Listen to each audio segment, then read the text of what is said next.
Welcome, everyone. You can see that more and more people are joining.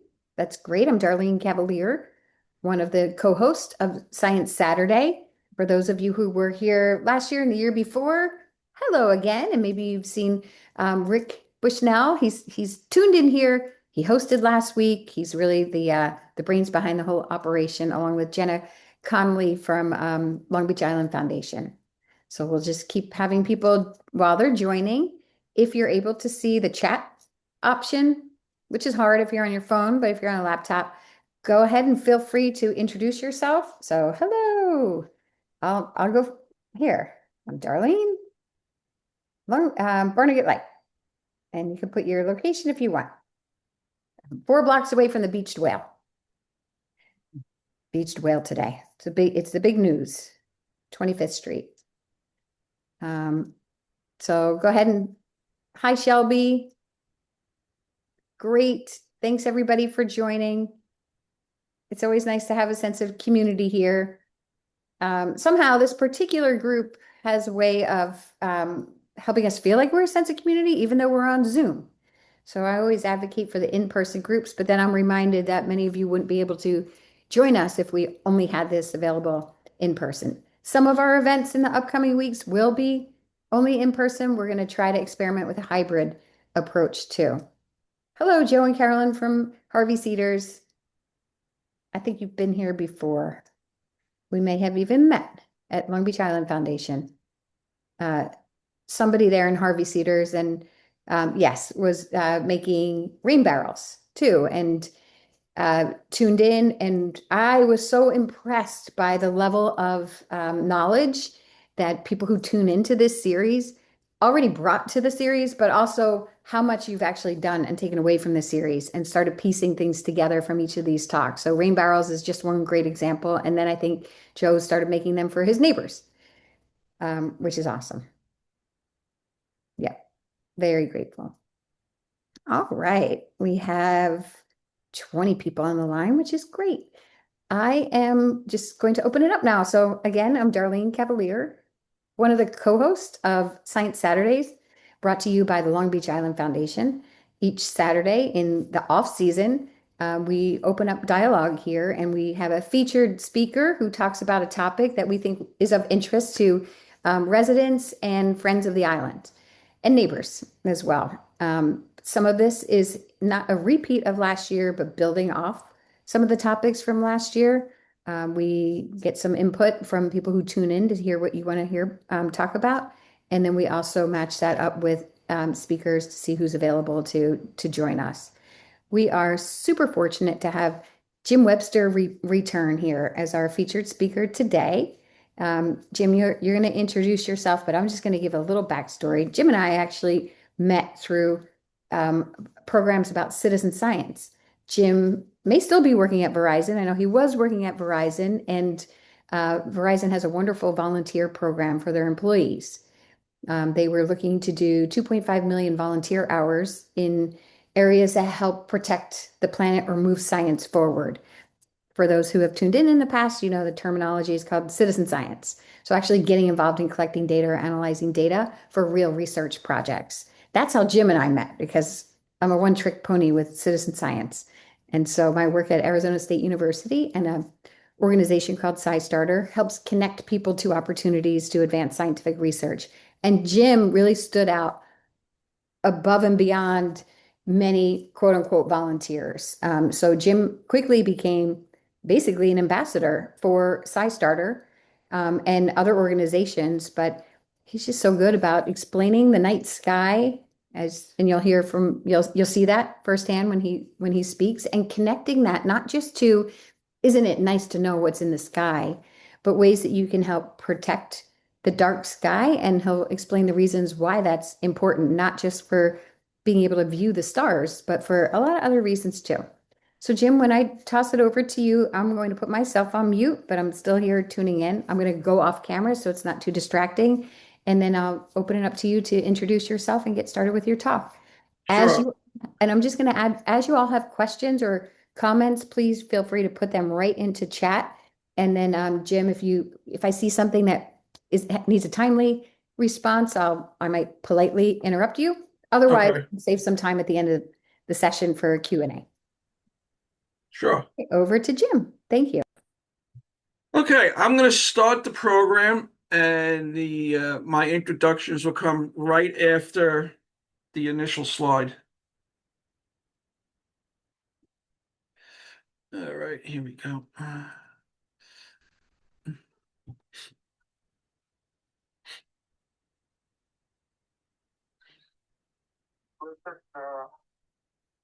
Tranquility Base here. The Eagle has landed.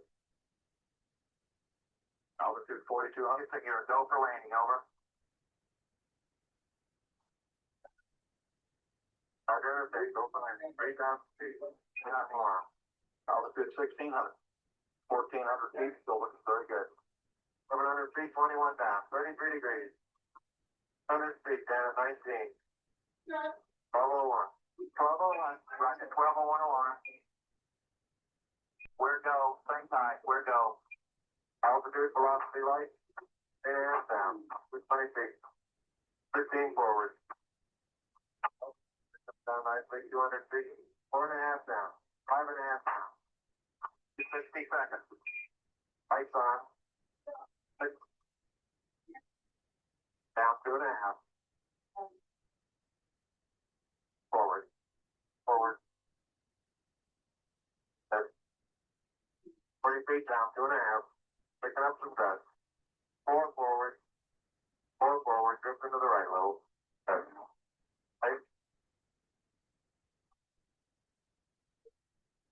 Contact light.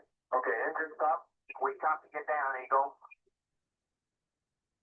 Tranquility Base here. The Eagle has landed. That was back in '69, and I was 7 when that occurred. And looks like we may get an opportunity to see it again within the next couple of years. Hi, I'm Jim Webster, and as Darlene had said, I am a SciStarter ambassador for citizen science projects, and we will go into more details on that later into the slide deck. I am also the president of the Astronomical Society of the Toms River area. It's an astronomy group that has been around since 1977. We average about 60 to 70 members, and we meet at the Novens Planetarium at Ocean County College. I am also a dark sky delegate, advocate for Dark Sky International, and we've recently formed the Dark Sky New Jersey group, and we got a lot of things going on our plate right now. One of them being an ordinance that we've been assisting with trying to get it going for the state of New Jersey. And I've been doing this for several years, and I still consider myself a beginner and always will, because there's always something new to learn. So, Earth's moon, chances are when you imagine the night sky, the first thing that comes to mind is the moon.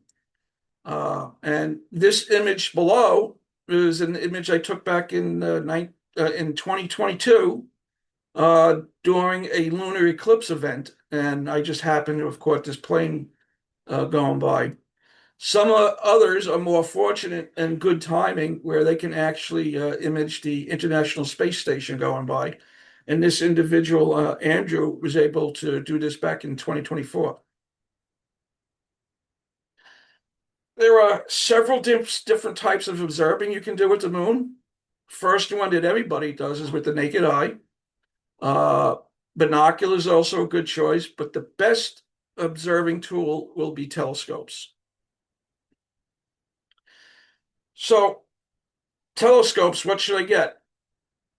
Well, what I'm going to say is don't get anything right away. Look for a local astronomy group. They're all willing to share the views through their telescopes and public star parties. Uh, we had one scheduled for tonight at Jake's Branch. Unfortunately, with the weather right now, it's starting to look like that's going to be canceled. But if you do get involved with the astronomy groups, go to the star parties. And if you're interested, join the group, and some of the astronomy groups do have a lunar telescope program. If not, the other resources to check with librarytelescope.org, because there are libraries across the country that do have telescopes as well. So here's a sample of the different types of telescopes. The DX 102 is a refractor. The next one is a Newtonian. The difference is the refractor is all glass, but these next three are mirrors. Next to the Newtonian is the Dobsonian, which is essentially the same telescope. It's all different how you mount it. And they now have tabletop models as well. If you want to make oh, sorry. And when you're observing the moon, you got to make sure you have a moon filter, because as we get closer and closer to the full moon, it gets extremely bright, and this will help, your vision. This next telescope here is a reasonably priced go-to telescope that'll actually track the moon, and this will really bring the moon out for you. And they do have different power supplies if you are interested in this particular model from, High Point Scientific is a local New Jersey telescope distributor, and they will, talk to you about the different models if you have a lot of questions. So observing through a telescope, what are you going to see? Well, here's an enhanced image of Jupiter done through astrophotography, but you're really not going to see that. You'll see, Jupiter as a smaller object, and you'll be able to see the Galilean moons as well. But when you do look through a telescope at the moon, it's much closer, and you get a lot of details in there, especially with the shadowing.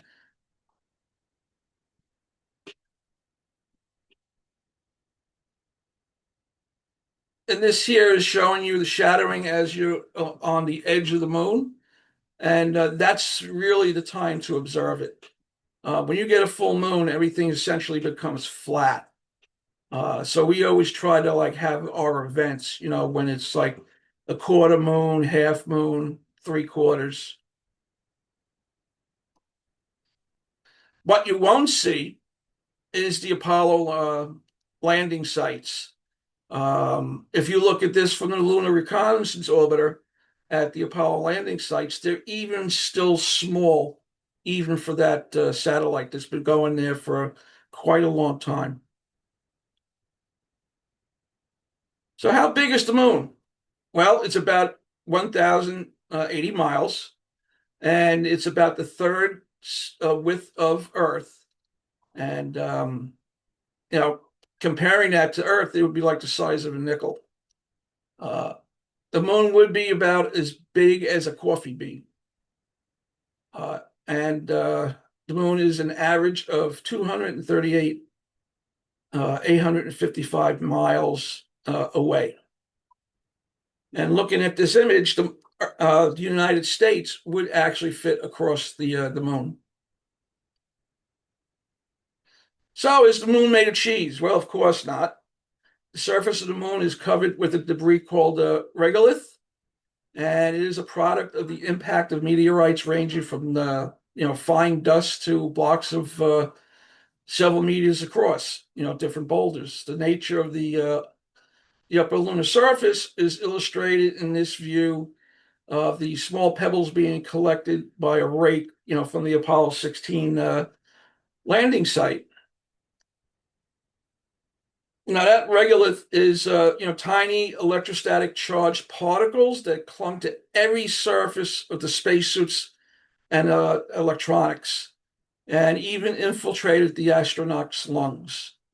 Crews tried to brush it off while using their hands to sweep the sharp abrasive dust off their spacesuits, but it really didn't work. And this is one of the reasons why we haven't gone back to the moon, is trying to learn how to deal with this stuff. So how did the moon form? Scientists believe at about 4.5 billion years ago, the moon formed early in the solar system's history after the Earth was hit by an object about the size of Mars.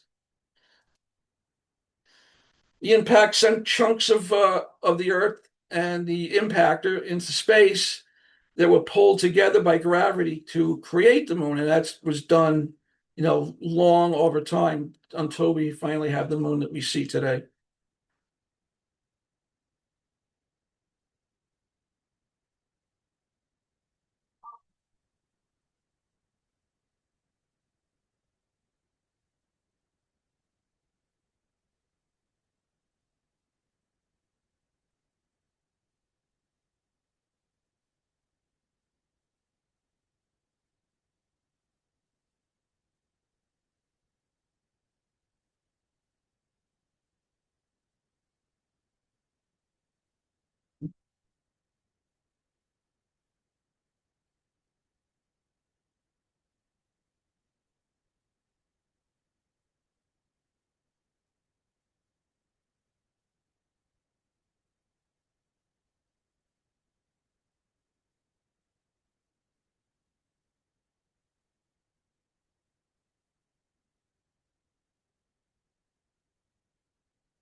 So more moon facts. The gravity of the surface of the moon is one-sixth of Earth, which is why when you observe footages of the moonwalks, the astronauts always seem to be bouncing across the surface.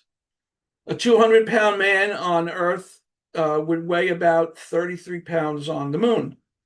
Given that, I'd probably be about 40 pounds. The moon has a very thin and weak atmosphere. It's called the exosphere, but it really doesn't offer any kind of protection from the sun's radiation or impacts of meteorites. And much different than what we have here for Earth. The our atmosphere actually provides adequate protection for us. The temperature in the moon can range from 260 degrees, when it's in full sun, but in darkness, it can drop down to minus 280 degrees. The moon is slowly moving away from Earth, getting about 1.5 inches away every year. And how do we know that? Well, when we were visiting the moon with the Apollo program, in several different places, they put lunar laser range experiments, which is basically a mirror where lasers are shot up and sent back to us. And they found that the movement going away is related to these experiments, and they're still doing it today. So more on the moon moving away. Calculations of evolution of the Earth and Moon tells us that the moon is separating at a rate of separation in about 15 billion years, the moon will have stopped moving from Earth. Our sun, though, is expected to enter its red giant phase in about 6 to 7 billion years. So the sun will have engulfed the inner rocky planets along with the moon before the moon actually has an opportunity to stop. And before all that happens, in about 1 billion years, the moon will have drifted far enough where there will not be any total solar eclipses anymore. The phases of the moon, uh, we always see the same side of the moon because the rotation of the moon is equal to that of Earth. So as it's moving, we never notice it. So that's why it looks like it's always facing it. It does look a little different each night because it's going through, its phases, as you can see in the bottom image here. And the amount of moon we see illuminated changes over the month, which is really about every 28 days. The lunar phases, because of that orbit that it has.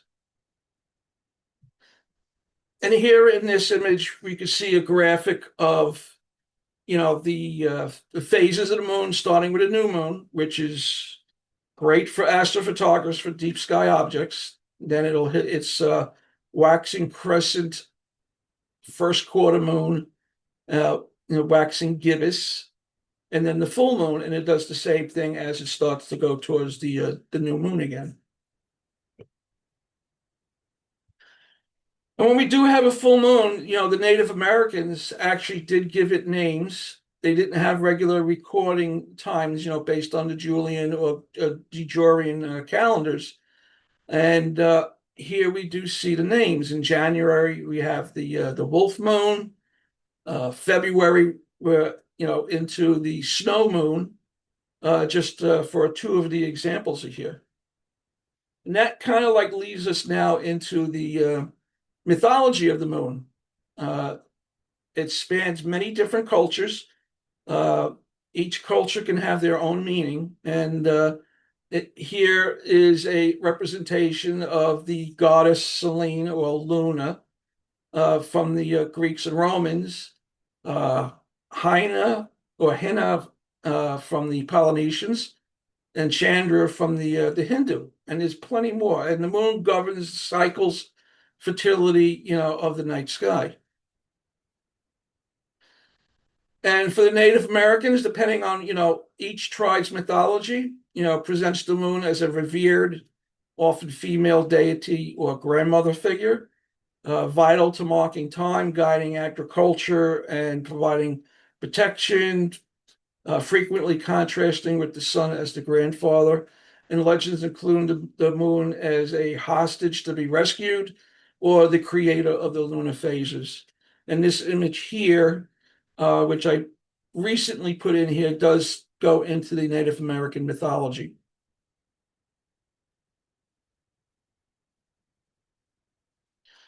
So now we have what's called the supermoon. It's a full moon that occurs at any point along the moon's ecliptical path.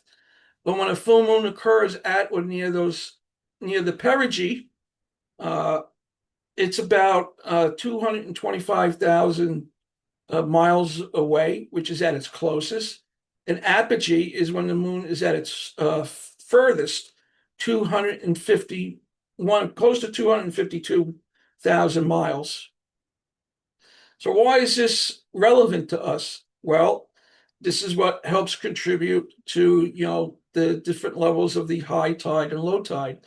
The moon gravitationally, generates something called tidal force. The tidal force causes Earth and its water to bulge out on the sides closest to the moon and the side furthest from the moon. These bulges of water are high tide and low tide.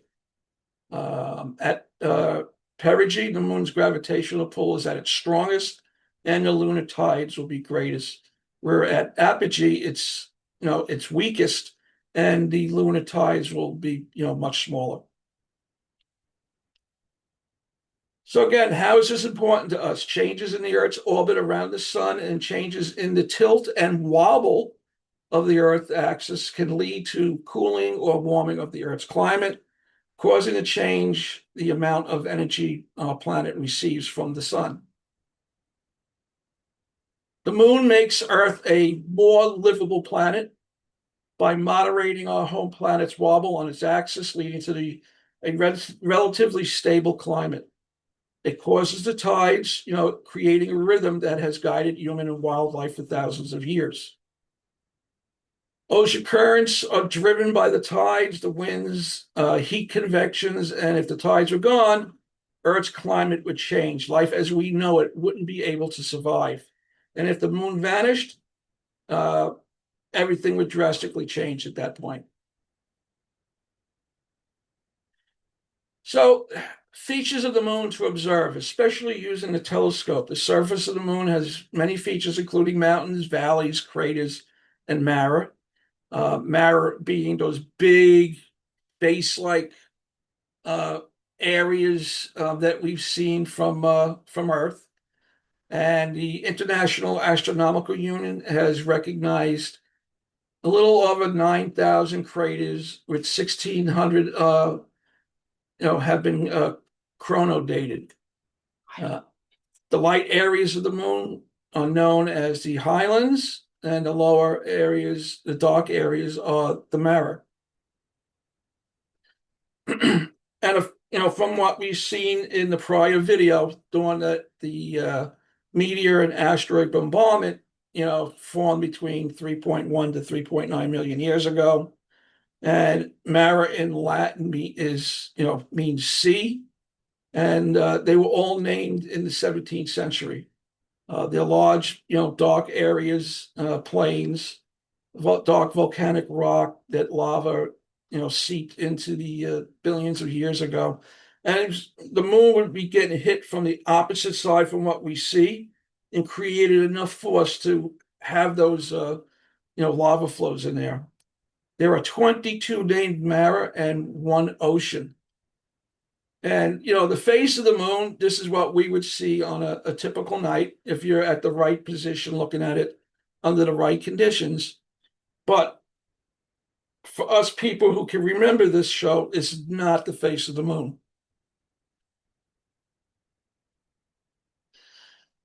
Mount Apenus, and this is where we get into the part of the program where I do have some problems pronouncing some of the words.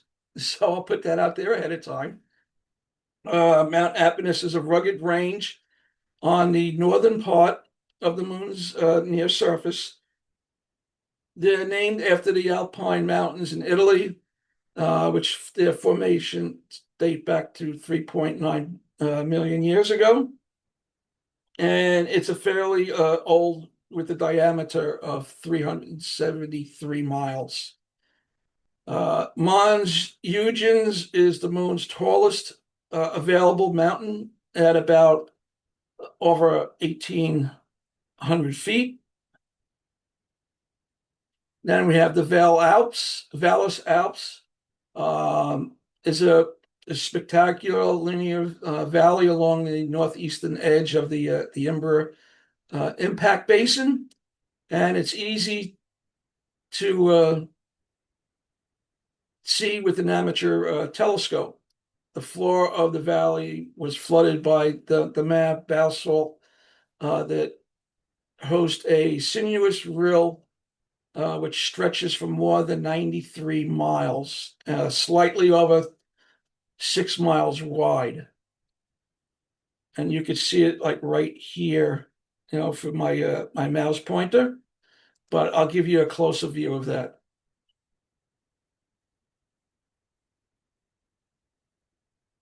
Then we have the lunar rill. Rills are typically used to describe any of the long, narrow depressions in the surface of the moon that represents channels. They were first discovered 200 years ago with a small telescope, and the rills appear all over the moon. There are three types: sinuous rills, which have a meandering curves through the collapse of lava tunnels, and there are a lot of lava tunnels on the moon's surface. Uh, the next rill, was formed with sweeping arcs on the edges of the lunar mare, and that's when the lava cooled and they eventually ended up sinking. And then we have the straight rills like the Rimmer Idaeus pictured here. And these long linear paths are thought to have been sections of lunar crust that form the long fault lines. And yes, there are lunar quakes that would have contributed to this. And this is where the this last one here is, and this was seen by one of the lunar satellites. The Tycho crater. Everybody can see the Tycho crater, with the naked eye. It's a prominent lunar impact crater located in the southern lunar highlands, named after a Danish astronomer. And it is estimated to be 108 million years old, which kind of like makes it one of the last, big, meteor impacts. And it's at 53 miles in diameter, and it's just one of among thousands of similar sized craters. And Tycho, being at its age, does display, the rays of the impact. And over time, other craters have lost their rays due to, like, the solar winds, but Tycho is very prominent with their rays still, visible. Now, within the Tycho crater, there's actually a mountain range, which is about 9.3 miles wide and about 1.24 miles in height.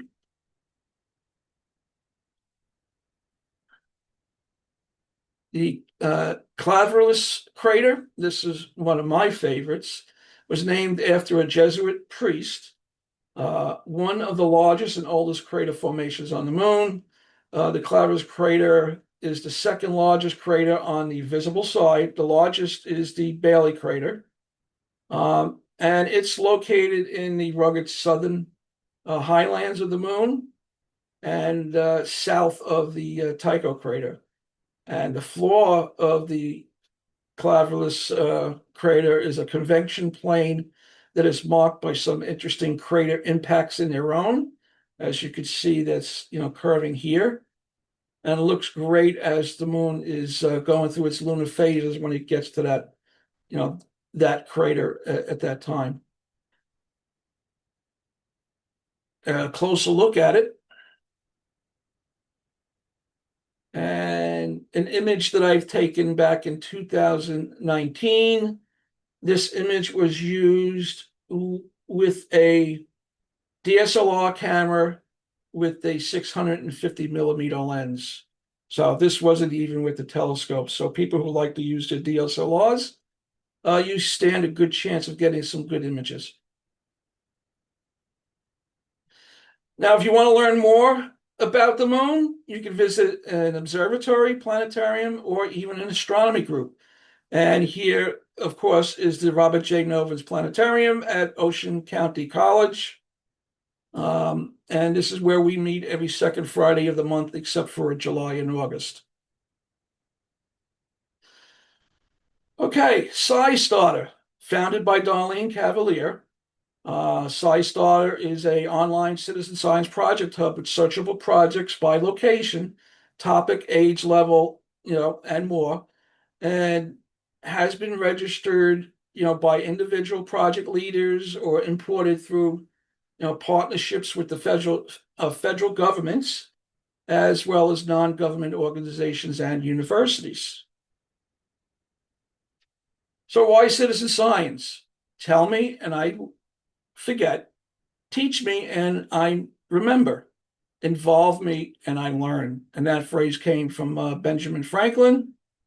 The image behind here is the Milky Way that was taken in 2018 by the Barnegat Lighthouse.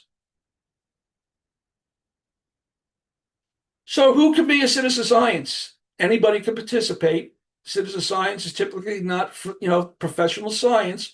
Rather, it's the curious, concerned people, uh, like you, me, uh, who want to collaborate with these professional scientists in the various projects that are out there.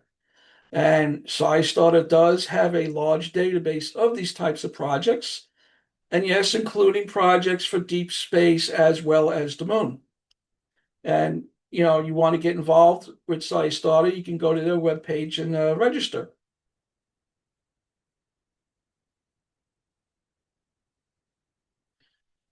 So, like we said, there are many projects out there. One of SciStarter's top projects that people can do is stall catchers, which is a medical science project where you're looking to see stalls in the blood, into the blood flow. And then we have Globe at Night, which is one that I do.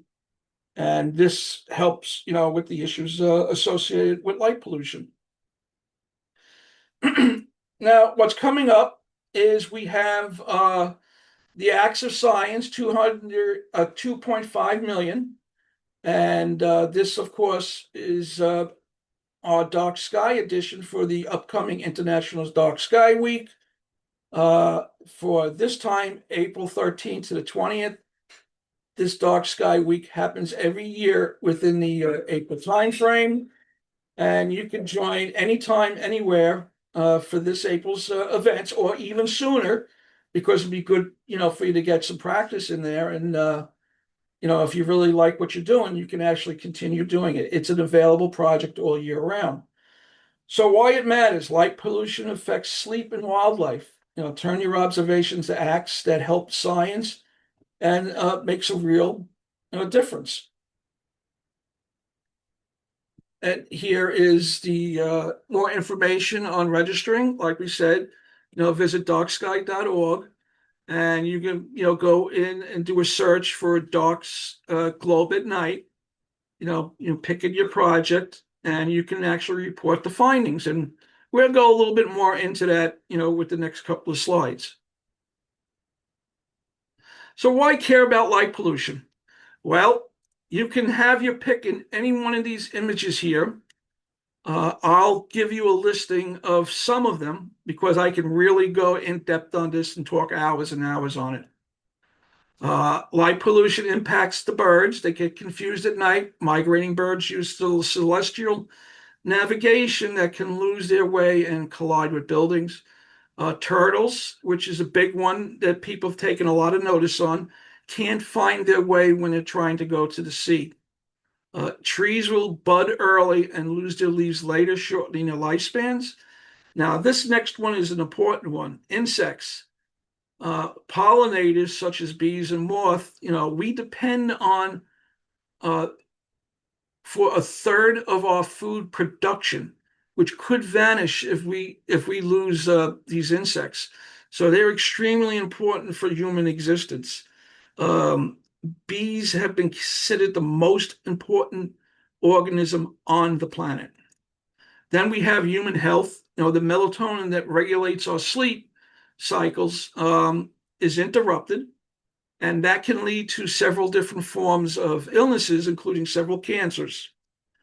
The last one can be a touchy subject, safety. More light is less safe. Protecting our night, only 2 in 10 people live under the night skies of natural darkness. To see the Milky Way, how far do you have to travel? For us here, you can still see the Milky Way by the Barnegat Lighthouse, as well as Island Beach State Park, but you're going to really see it in a thin state. Photographers can actually bring it out more, but you're going to get a lot of sky glow in it. Dark Sky International is a global organization that works to protect the night skies, and for our present and future generations, promoting responsible outdoor lighting. So 99% of Earth and Europe live under light polluted skies, and in this graphic here, you can see how much worse it's getting over time. So now we come to the SciStarter project, Globe at Night. Globe at Night was formed in 1994. Citizen scientists like you and me have contributed to more than 3,200, 3,022,000 measurements that have been contributed from people in over 180 countries, making Globe at Night one of the most successful light pollution awareness campaign to date.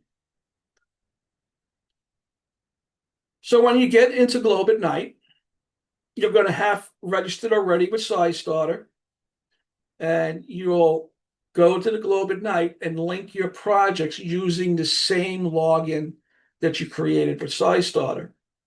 And when you get out there to do measurements, you're going to turn off lights, be as in dark a place as possible. Let your eyes adjust because it's a thing associated with night vision. Kids can, their night vision will come up sooner than, older people like me. They can be like within 5 minutes, and me, it takes at least 20. Then you're going to go and into the program and find the constellation of the month. And it'll be, a couple of choices you can have in there. Using a map to find different constellations. If we were to go from the Big Dipper here, within April, Leo is the primary constellation. So the part of the Big Dipper, we can actually trace it to Regulus, one of the bright stars out there, and that would be the constellation. Leo is the constellation where the asterism of the question mark is a backward question mark. So now you got to go to report your findings on Globe at Night. Enter the date, time, and location, and then the sky condition. How many stars are you seeing? It gives you three choices. Then you're going to want to answer how many clouds that are out there, and then you could send in your results.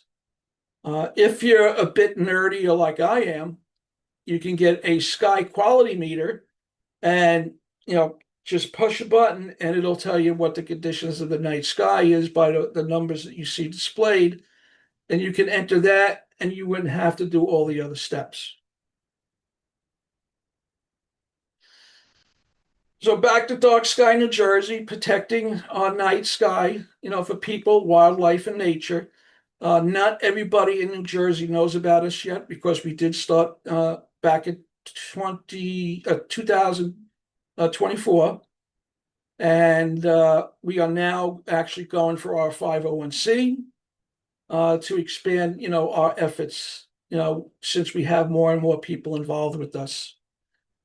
The next citizen science project you could do is called Lunar Melt. This is a relatively new project, done, with NASA. And the goal is to, map lunar craters and boulders, to study the moon's impact. And Lunar Melt, lets volunteers examine images from NASA's Lunar Reconnaissance Orbiter, which you've already seen some video segments from that orbiter, to map, impact craters, boulders. These marks help scientists understand the rock fragmentation in the melted flows, their directions, timing, and the moon's interior structure.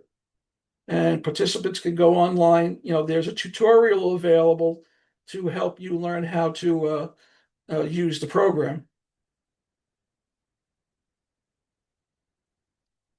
So again, SciStarter for the Axis Science, as well as for International Dark Sky Week.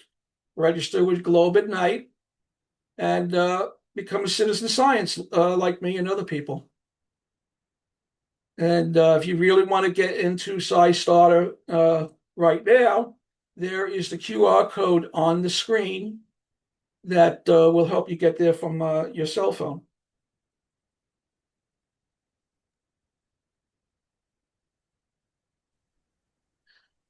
So these are my reference materials for the sources for our presentation tonight. And yes, that is actually me right there, my little helper that I had when I made many of my presentations. So do we have enough time to run this last video?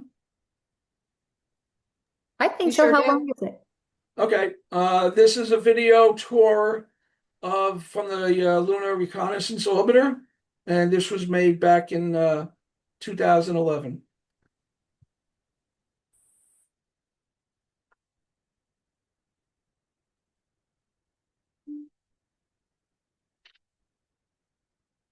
The moon.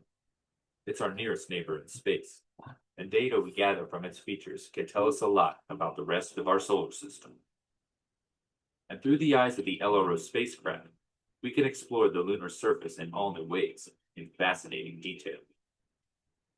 Our tour begins on the western border, where the near side of the moon meets the far side. The enormous feature is a lunar crater, and it's known as the Oriental Basin. Here, LRO's terrain map combines with surface gravity measurements from the Grail mission. This data reveals structure in the lunar crust beneath the surface, giving us a window into the geologic features of the moon's interior. Our next location receives little direct sunlight and has some of the coldest recorded temperatures in the solar system, the South Pole. The highlighted spots signify potential water ice based on temperature readings from LRO's Diviner instrument and reflecteds from its laser altimeter Lola. Lola also allows us to peer into the darkness of Shackleton Crater by bringing us this digital elevation model. It's 21 kilometers wide, 4 kilometers deep, but it pales in comparison to the largest known impact crater in the Earth-Moon system, the South Pole Aitken Basin. Sitting on the far side, it's 2,500 kilometers across, 13 kilometers deep. We don't yet know exactly how old the basin is, but it was first seen in the 1960s by spacecraft flying around the far side. As much as we use LRO data to investigate areas we can't see from Earth, we also probe familiar territory on the lunar near side to bring back images with an all-new level of detail. This is Tycho Crater. It's around 100 million years old.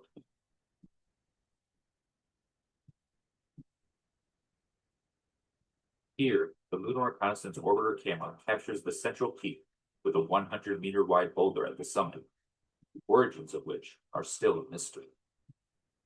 Continuing across the moon's near side, we will arrive in an area ripe for future exploration due to the diversity of impact and volcanic materials.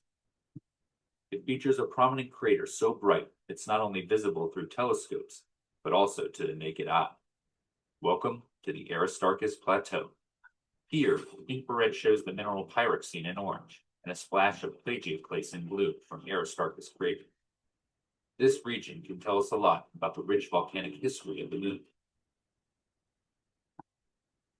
As much as we study the moon looking for sites to visit, we also look back at places we've already been.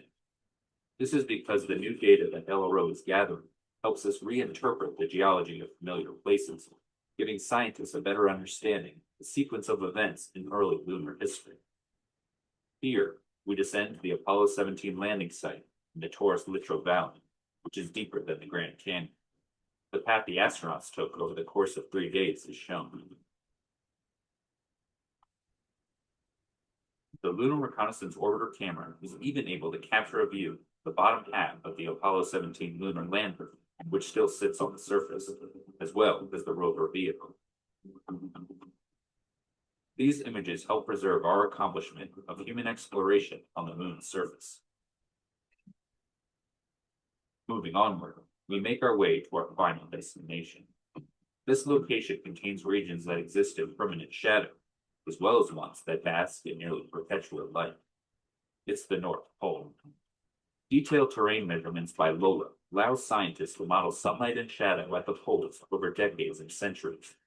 Sunlit peaks and crater rims here may be ideal locations for generating solar power for future expeditions to the moon. This updated visualization of the lunar landscape stands as a testament to the functionality and abilities of the Lunar Reconnaissance Orbiter spacecraft. And as the mission continues to gather data, it will provide us with many more opportunities to take a tour of our moon.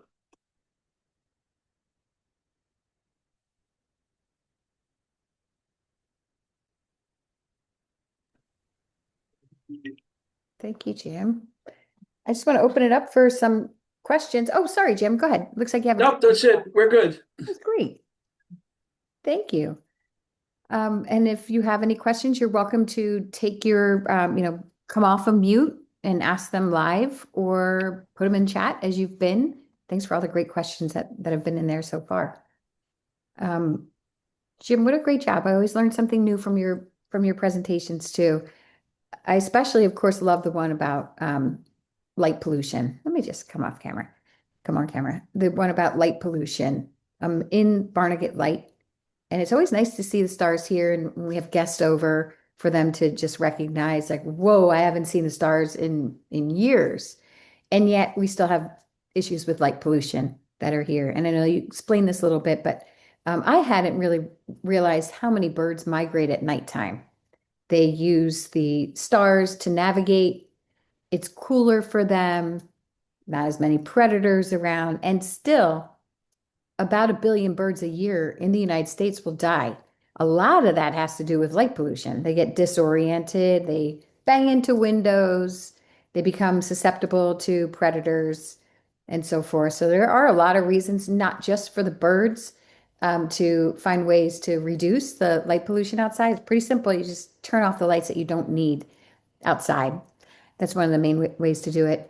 And also, as Jim pointed out, it's pretty easy to measure the star brightness, the night sky brightness. The other flip way of saying that is light pollution. And as Jim described, that Globe at Night project makes it very, very easy. They help you identify a constellation that you should be able to see overhead.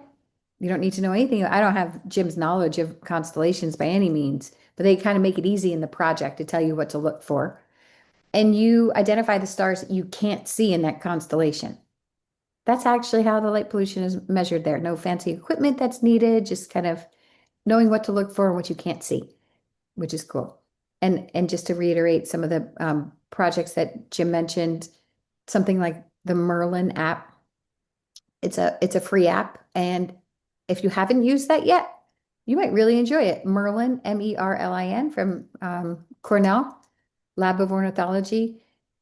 As soon as you open up the app, within 2 seconds, it will identify the birds that are around you based on their bird call, their songs, which is especially helpful at nighttime when you can't see the birds flying overhead. So while you're opening your app and learning about what birds are flying overhead, you're actually sharing that information with scientists who are trying to figure out, and kind of just really on a granular level, understand what kind of birds are where in their migration process. So I don't know the answer to the solar lights we use at home contribute to light pollution. Probably if they're pointing up, but I'll let Yes. Jim answer. Yes, solar lights, just like any other light. If it's pointing upward or not fully shielded, having a light shielded without the bulb getting past the bottom is a more acceptable lighting to bring that light directed down. You don't want it too powerful because now you have reflective sky glow where it's bouncing off the ground and coming back up. And you have dark sky certified or dark sky friendly lighting from your street lights, which you would have to talk to your government agencies about, right down to your accent lights, that you put in the path for your yards. Mhm. Now, I'd like to add to what Darlene had mentioned before about the birds. 75% of your birds are migratory. Of that 75%, 80% goes using celestial navigation. So that's a big chunk of birds that are being impacted by light pollution. An example would be for 9/11, they have the Tower of Lights, and the Audubon Society of New York had took it upon themselves to actually monitor how many birds are getting trapped in those two beams of light And every once in a while, they got to turn it off just so the birds will go on their way. I bet that's in like May and October, November, the two peak migration months. Um, I also I want to just give one more chance to anybody who has any questions. Thank you for the kind comments there, Jim. If you can see them there, you get a lot of accolades for your presentation. And also, Hi there. hi, It's Rick. Rick. I was away and went through another, but I had a couple of questions. I don't know if these maybe were covered. Do we have a minute or two for Sure. We have um, four. one of them was when you were talking about the mountain ranges. Um, Right. what what what do they figure has caused those mountain ranges? Because of course on Earth we've got the the tectonic plates and we've got oceans and we've got all those things. So just kind of curious as to how did those mountain ranges get formed? Well, from my understanding, a lot of it has to do with the meteor and asteroid impacts, over the billions of years ago. And when when those hits occur, they actually push up, on the sides. So that contributes to the, building those ranges. Okay. And then kind of a related question, when you look at all of those craters and all of those impacts, did the Earth have as many, just that since there's land and water and we're talking billions of years, they're not as obvious? Or is there something about the moon being out there that it gets whacked more frequently or? Well, the moon actually contributes to taking a lot of those whacks for us. Uh-huh. Um, the moon does not have a really good atmosphere like other moons don't. So when they'll get impacted, and they without the atmosphere actually helps burn a lot of that up, before it gets here. That's why you Right. see like the meteor showers. Um, Now Earth does get impacted, and there are examples of that. Uh, One of them is around like Florida. Then you have the crate, I forget the name of it, the Crating Museum out west. But Right. there Right. is even impact craters here around New Jersey as well. It's just that they're so worn down, nobody really notices unless Right. you're like a geologist that can actually, look for it. Well, those are my two questions. Um, Great presentation. Thank you so much. Thank you. I like doing presentations like this because I use it as a tool for learning. So it helps me pick up the information that I'm actually looking for, and I'm willing to share it, with everybody. Thank you, Jim. Thank you for your time. And thank you to everybody who tuned in here. We appreciate you showing up. And I agree with you, Jim. I always learn something from these too. And in preparing talks, it's a great way to just brush up on what's happening lately too. Jim, where will we see you next, either online or in person? Where's your next talk? My next talk is the talk itself is going to be at Caddis Island, which I believe is March 2nd or 3rd. I can tell you. Now it's going to be at 6 p.m., but it's going to be this same talk uh, that I'm doing. We'll become experts. Thank you, Jim. And also next week, yours truly will be hosting. I'll be talking about 10 ways that Long Beach Island residents and anybody who cares about the island can get involved in citizen science. We'll talk about 10 projects.